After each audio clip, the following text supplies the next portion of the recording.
Welcome to my tour of Crete. It has been occupied since the Neolithic time and was a center of Minoan civilization. There's so much to do and see in Crete. I highly recommend getting a car. Navigation is definitely a must, especially when it tells you to turn right down a street that looks like a driveway. In the small villages, it definitely helps. The main highway is very well maintained. Slower traffic tends to keep over in the shoulder area because you never know who will pass and in what direction they're coming. The mountain roads can sometimes be terrifying, sometimes not even wide enough for one car, let alone two. First stop is the west of Crete, beginning with Hania. It was the former capital of Crete. Wandering around the streets is a definite must. The landmark is its beautiful Venetian lighthouse.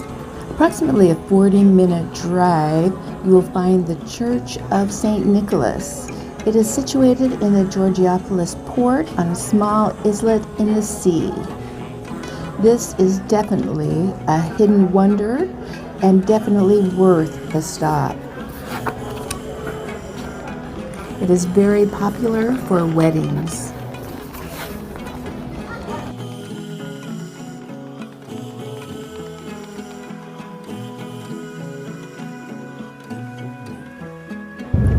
Just 25 kilometers from Rethymnon, you will find the Arcady Monastery. It is built on the edge of a high plateau near the Arcady Gorge. It is one of the most important monuments in Crete.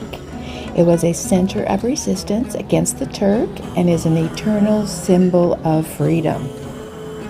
In 1866, there was a major revolt, one of the largest in Cretan history, against the Ottoman occupation. 943 Greeks, mainly women and children, sought refuge, which was besieged by the Turks.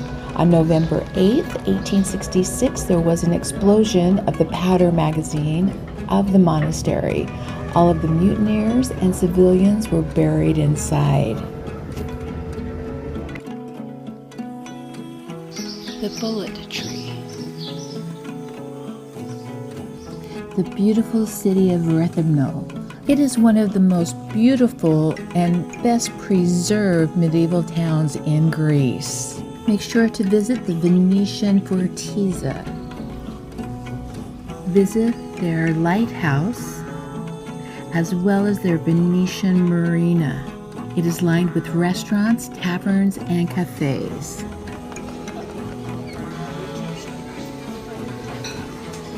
Stroll their streets and alleyways. You definitely will fall in love.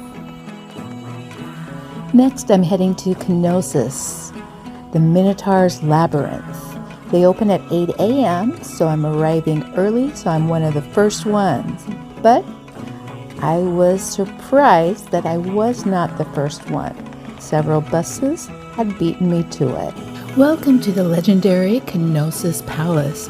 It is said to be the oldest city in Europe. The earliest parts of the palace were built around 1900 BC and was continually renovated and expanded over the next 5 centuries until its final destruction in 1350 BC. The Greek myths state the Minotaur was a monster with the head of a bull and the body of a man. It was imprisoned here at the Labyrinth of Knossos, built by Minos, king of the Minoans, regarded as the first civilization of Europe. Located 840 meters above sea level, back and forth on a steep, winding road, you will find the national treasure, Lasithi Plateau. Besides the beauty of the drive, you will also find many remains of windmills. Drive through quaint, traditional villages, each more amazing than the last. You will also discover caves. You can even visit Dictyon. The legend says that the Greek god Zeus was born here. Archaeological signs show the cave has been used for over 6,000 years. Heraklion is the largest city in Crete and has been the capital since 1971. It is definitely worth a visit. Spinalonga Island is the second most visited tourist attraction on Crete after Knossos Palace. So arrive early to avoid the crowds. Here from Plaka, the first boat departs at 10 a.m.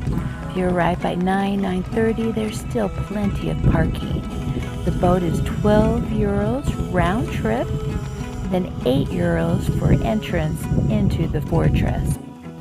In 1903, Spinalonga became a leper colony. UNESCO describes it as a monument to human pain, symbolizing the concept of incarceration and torment. Until the 1930s, the conditions for lepers deported to Spinalonga were inhumane. The Oreti Monastery is located just outside of Alunda on the eastern region of Crete, founded in the late 16th century. And more windmills to explore. Also, the most spectacular views of Spinalonga. Then make sure to make a stop at one of the most picturesque towns in East Crete, Agios Nikolaos. It is a lovely coastal town and definitely worth a visit. Well, thank you for joining me on my driving tour of Crete, and for more must-see destinations, please subscribe.